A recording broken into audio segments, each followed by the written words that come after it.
இந்த வீடியோவில் politically inconvenient data nugget அப்படிங்கிற ஆர்டிக்கலை பற்றி பார்க்கலாம். இந்த ஆர்டிக்கல் எழுதுனவர் வந்து ஒரு கொஸ்டினோட வந்து இதை ஆரம்பிக்கிறாங்க. அதாவது வந்து ஒரு 50 வருஷம் பழமையான வந்து இன்கம் டேக்ஸ் ஆக்ட் 1971 வந்து ரீப்ளேஸ் பண்ண ஒரு புதுலா வந்து கொண்டு வரதுக்கான ஒரு டாஸ்க் ஃபோர்ஸ் வந்து அமைக்கப்பட்டுச்சு. இந்த டாஸ்க் ஃபோர்ஸுடைய ரிப்போர்ட் வந்து தவறுதலாக ஃபார்மல் கார்ப்பரேட் செக்டர் மேலே வந்து டிமானிட்டைசேஷன் ஏற்படுத்திய வந்து ஒரு ஹார்ம்ஃபுல் எஃபெக்டை வந்து தவறுதலாக வந்து ரிவீல் பண்ணிடுச்சு. அதுக்கான எவிடன்ஸை வந்து இது வந்து ஆக்சிடென்டலாக கொடுத்துருச்சு. அதனால தான் இந்த ரிப்போர்ட் சப்ரஸ் பண்ணப்படுதா அப்படிங்கிற ஒரு கொஸ்டினோட வந்து இந்த ஆர்டிகல்ஸை வந்து ஆரம்பிக்கிறாங்க. இந்த வந்து டாஸ்க் ஃபோர்ஸை பற்றி கொஞ்சம் நம்ம பார்ப்போம். ஸோ வந்து ரஜஸ்வ கியான் சங்கம், அதாவது வந்து annual conference of senior tax அட்மினிஸ்ட்ரேஷனுடைய வந்து ஹிந்தி பேர் தான் அது. ஸோ இதில் வந்து 2017 வந்து இந்த கான்ஃபரன்ஸில் வந்து பிரைம் மினிஸ்டர் நரேந்திர மோடி என்ன சொல்கிறாருன்னா வந்து இந்தியன் இன்கம் டேக்ஸ் ஆக்ட் 1961 வந்து ரீட்ராஃப்ட் பண்ண வந்து தேவைகள் வந்து வருது அப்படின்னு வந்து சொல்கிறார். அதை தொடர்ந்து வந்து யூனியன் ஃபினான்ஸ் மினிஸ்ட்ரி வந்து அதுக்கான வேலையை வந்து ஆரம்பிக்கிறாங்க. ஸோ வந்து டேரக்ட் டேரக்ட் என்னென்னா நம்ம personal income and corporate income. So டேரெக்டாக வந்து வாங்குறது, அதுதான் வந்து டேரக்ட் டேக்ஸ் பேர்டன். நீங்கள் வந்து பேர்டன் ஆஃப் வந்து டேக்ஸை வந்து நீங்கள் வந்து ஷிஃப்ட் பண்ணிட முடியாது, அந்த டேரக்ட் டேக்ஸ். ஸோ November 22, 2017 வந்து ஒரு 6 மெம்பர் அடங்கிய வந்து task force for drafting new direct legislation வந்து வந்து ஆரம்பிக்கப்படுது, செட் பண்ணப்படுது. இப்போ என்னென்னா வந்து கிட்டத்தட்ட ஒரு 11 மாதம் கழிச்சு வந்து September 26, 2018 வந்து ஒரு ஆஃபீஸ் மெமரண்டம் வந்து இஷ்யூ பண்ணுறாங்க with approval of finance minister. என்னென்னா வந்து அந்த டாஸ்க் ஃபோர்ஸுடைய கன்வீனர், அந்த சேர்மனை வந்து என்ன சொல்கிறாங்க அப்படின்னா வந்து நீங்கள் வந்து கவர்மெண்ட்டை வந்து இந்த ரிப்போர்ட்டை வந்து சப்மிட் பண்ண வேணாம். எது வரைக்கும் அப்படின்னா வந்து இந்த டாஸ்க் ஃபோர்ஸில் உள்ள அத்தனை மெம்பர்ஸும் வந்து கிளாஸ் பை கிளாஸாக வந்து இதை டெலிபரேட் பண்ணுற வரைக்கும் அண்ட் வந்து இதில் வந்து அட்லீஸ்ட் வந்து மெஜாரிட்டி ஆஃப் மெம்பர்ஸ் வந்து அக்ரி பண்ண வரைக்கும் இந்த வந்து ரிப்போர்ட்டை வந்து நீங்கள் வந்து கவர்மெண்ட்டை சப்மிட் பண்ண வேணாம் அப்படின்னு வந்து சொல்லப்படுது. இந்த கன்வீனர் யாருன்னு பார்த்தீங்கன்னா இவர் வந்து ஒரு Indian revenue service officer, IRS officer. அது மட்டும் கிடையாது, சிபிடிடியில் வந்து ஒரு ஃபார்மல் மெம்பராகவும் வந்து இருந்தவர். ஸோ இவர் பேர் வந்து அரவிந்த் மோடி. இவர் வந்து ஏர்லியராக வந்து டேக்ஸ் ரிஃபார்ம்ஸை வந்து வாஜ்பாய் கவர்மெண்ட்லேயும் மன்மோகன் சிங் கவர்மெண்ட்லேயும் கூட வந்து அவர் வந்து இன்வால்வ் ஆகியிருக்காரு. ஸோ இவர் வந்து ஏஜ் காரணமாக வந்து ரிட்டையர் ஆகிறாரு. ஸோ இவருக்கு எந்த எக்ஸ்டென்ஷனும் கொடுக்கப்படலை. பட் கன்வர்டன் வந்து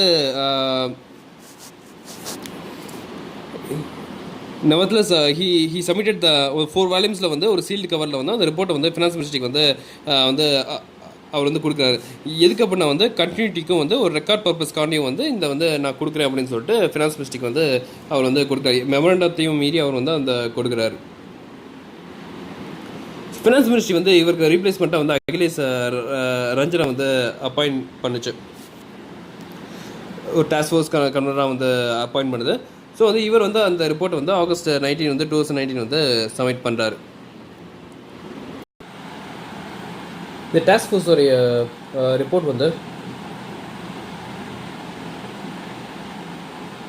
2 அல்டர்னேட்டிவ் அப்ரோச்சஸ் வந்து ப்ரப்போஸ் பண்ணியிருக்காங்க. அந்த ஒவ்வொரு அப்ரோச்சஸ்க்கும் வந்து ஏற்ற வந்து draft legislations, okay, new direct tax லாஸை வந்து ப்ரப்போஸ் பண்ணுற ஒரு டிராஃப்ட் லெஜிஸ்லேஷனையும் வந்து கொடுத்துருக்காங்க. இது எதை பேஸ் பண்ணி அப்படின்னா வந்து இந்த டேக்ஸ் டிபார்ட்மெண்ட்டோடைய டேட்டாபேஸ், அந்த எதை பற்றின டேட்டாபேஸ்னால் annual tax returns file by corporate firms and individuals file பண்ணால் அந்த ஆனுவல் டேக்ஸை பற்றின அந்த டேட்டாபேஸ் வந்து இன்சைட்ஸ் வச்சு தான் இந்த வந்து 2 அல்டர்னேட்டிவ் அப்ரோச்சஸும் வந்து அவர் வந்து ப்ரப்போஸ் பண்ணியிருக்காரு.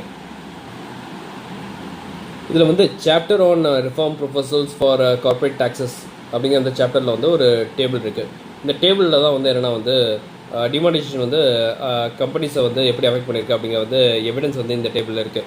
இந்த டேபிள் என்ன ஷோ பண்ணுறதுனா வந்து கார்பரேட் ஃபிர்ம்ஸ் வந்து ஆனுவல் டேக்ஸ் ரிட்டர்ன் ஃபைலிங்ஸில் டிஸ்க்ளோஸ் பண்ண இன்வெஸ்ட்மெண்ட்ஸோடைய அக்ரிகேட்ஸை வந்து இதை வந்து காட்டுது. இது குறிப்பாக வந்து அக்ரிகேட் ஆஃப் இன்வெஸ்ட்மெண்ட்ஸ் எஸ்கோஷன் அசம்பிளி 2017-18 வந்து டிஸ்க்ளோஸ் பண்ணப்பட்ட அந்த இன்வெஸ்ட்மெண்ட் அக்ரிகேட் வந்து என்னென்னா வந்து இல்லாட்டி ஃபினான்ஷியல் 2016-17 சொல்லலாம். ஸோ அதில் என்ன பார்த்தீங்கன்னா வந்து கிட்டத்தட்ட வந்து அதுதான் டிமானிட்டைசேஷன் இயர். அந்த இயரில் வந்து இன்வெஸ்ட்மெண்ட் அக்ரிகேட் வந்து 4,20,000 கோடி வந்து குறைஞ்சிருக்கு. அதாவது வந்து ஒரு 60% வந்து ப்ரீவியஸ் இயர் கம்பேர் பண்ணும்போது வந்து குறைஞ்சிருக்கு. நீங்கள் வரிசையாக வந்து 2011 2016-17 வரைக்கும் நீங்கள் வந்து பார்த்தீங்கன்னா வந்து இந்த அக்ரிகேட்ஸ் அந்த இன்வெஸ்ட்மெண்ட் டிஸ்கோஸ்ட்டாக பார்த்தீங்கன்னா 2010-11 வந்து 11 லட்சம் 9 லட்சம் 10 லட்சம் 11 லட்சம் 9 லட்சம் 10 லட்சத்துலேருந்து திடீர்னு அந்த டிமானிட்டேஷன் இயரில் மட்டும் வந்து 4 லட்சமாக வந்து அது மாறி இருக்கு.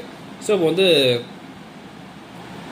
இந்த கொலாப்ஸ் வந்து நீங்கள் வந்து பெர்சன்டேஜ் ஆஃப் ஜிடிபியாக பார்த்தீங்கன்னா இன்னும் தெளிவாக தெரியும். உதாரணத்துக்கு பார்த்தீங்கன்னா வந்து 15% வந்து 2010-11 இருக்குது, 10.5%, 10.2, 9.8, 9, 7.5 வந்துச்சு.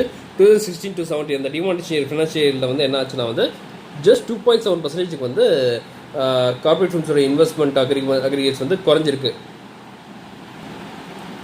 இந்த ஃபிகர்ஸ்லாம் வந்து ஏதோ வந்து ஒரு சர்வேயோடைய எஸ்டிமேட்ஸோ ஃபைண்டிங்ஸோ கிடையாது.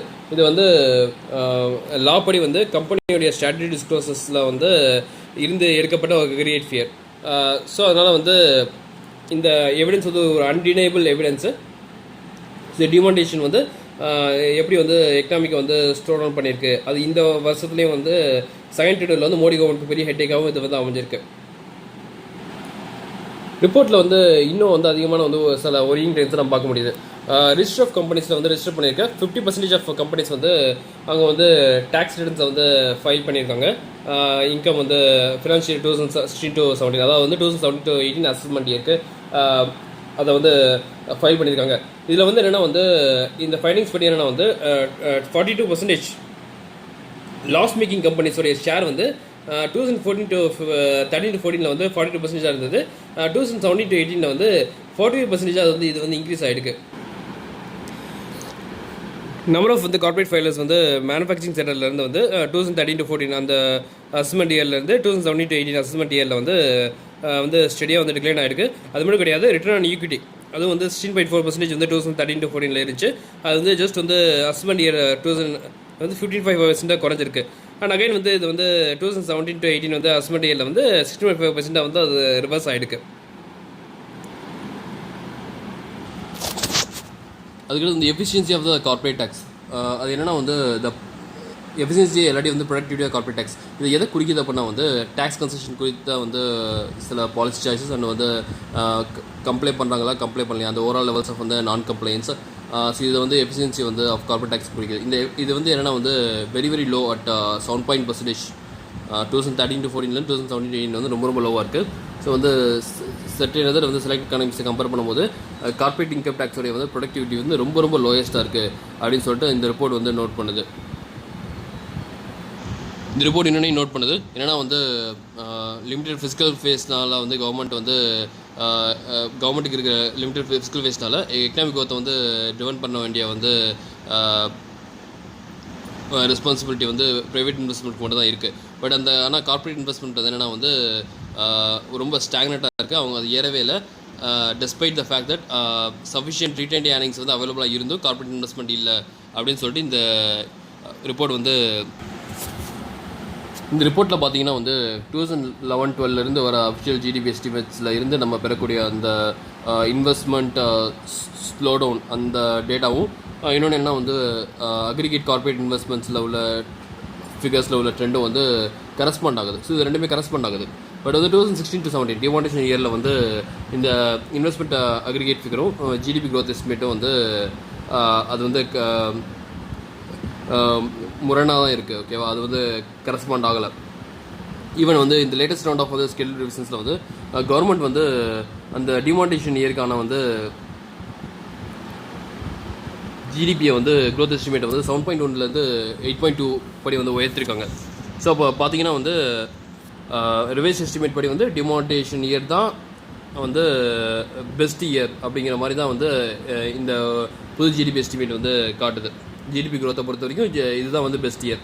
பட் என்னென்னா வந்து கான்ட்ரரியாக பார்த்தீங்கன்னா வந்து ஒவ்வொரு இண்டஸ்ட்ரி அசோசியேஷனும் வந்து சேல்ஸில் வந்து ஷார்ப் ட்ராப்பை வந்து அவங்க வந்து ரிப்போர்ட் பண்ணியிருக்காங்க அந்த நோட் பேன்னால். அது மட்டும் கிடையாது,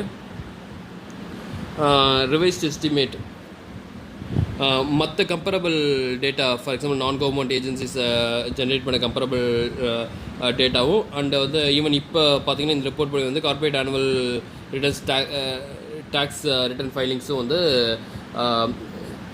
அது சொல்கிற கம்பேரபிள் டேட்டாவும் அந்த ரிவைஸ் எஸ்டிமேட்டும் வந்து முன்னுக்கு பின் முரணாக தான் இருக்குது. ஸோ வந்து ஃபினான்ஸ் மினிஸ்ட்ரி வந்து இது வரைக்கும் வந்து பப்ளிக்காக வந்து டாஸ்க் ஃபோர்ஸ் ரிப்போர்ட்ஸ் வந்து சப்மிட் பண்ணல. செப்டம்பர் 28, 2018 வந்து அரவிந்த் மோடி சப்மிட் பண்ணதாக இருக்கட்டும், இல்லை இப்போ வந்து ஒரு August 19, 2019 வந்து ரீசெண்டாக சப்மிட் பண்ணதாக இருக்கட்டும். ஸோ எதுவுமே வந்து பப்ளிக்காக வந்து கொண்டு வரல. ஸோ வந்து it remains to be seen whether it will be put the first one வந்து பப்ளிக் டிஸ்கஷனுக்கு போடுவாங்களா அப்படின்னு நம்ம பார்க்கணும். செகண்ட் ஒன்று வந்து விட்டாலுமே வந்து அதில் அந்த டேட்டா, அந்த கார்பரேட் ஆனுவல் டேக்ஸ் ரிட்டர்ன்ஸ் பற்றின அந்த டேட்டா, அதாவது வந்து டிமானிட்டைசேஷன் வந்து எப்படி வந்து எக்கானமியை வந்து ஹர்ட் பண்ணுச்சு அப்படிங்கிற அந்த டேட்டாவை வந்து ரிவீல் பண்ணுவாங்களா அப்படிங்கிறதையும் வந்து இல்லை மறைச்சிருவாங்களா அப்படிங்கிறதையும் நம்ம பார்க்க வேண்டியது இருக்குது. கவர்மெண்ட் வந்து முன்னாடியே வந்து ஏற்கனவே வந்து நேஷ்னல் சாம்பிள் சர்வே ஆஃபீஸோடைய வந்து பீரியாடிக் லெவல் 4 சர்வே ரிசல்ட்ஸையும் வந்து அவங்க வந்து வெளியிடல. ஈவன் வந்து அதோடைய வேலிடிட்டி அவங்க வந்து சேலஞ்ச் பண்ணாங்க. பட் அப்போ கூட வந்து நேஷ்னல் ஸ்டாட்டிஸ்டிக்கல் கமிஷன் வந்து அதை வந்து அந்த ஃபைண்டிங்ஸை வந்து கிளியர் பண்ணாங்க.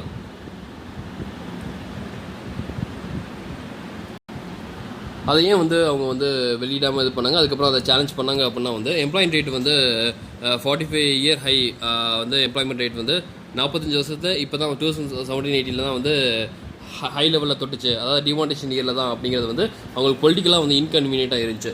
ஸோ அதனால வந்து அந்த ஆக்சுவலி அதை வந்து 2019 எலெக்ஷன்ஸ்க்கு அப்புறம் தான் அதை வந்து ரிலீஸ் பண்ணாங்க.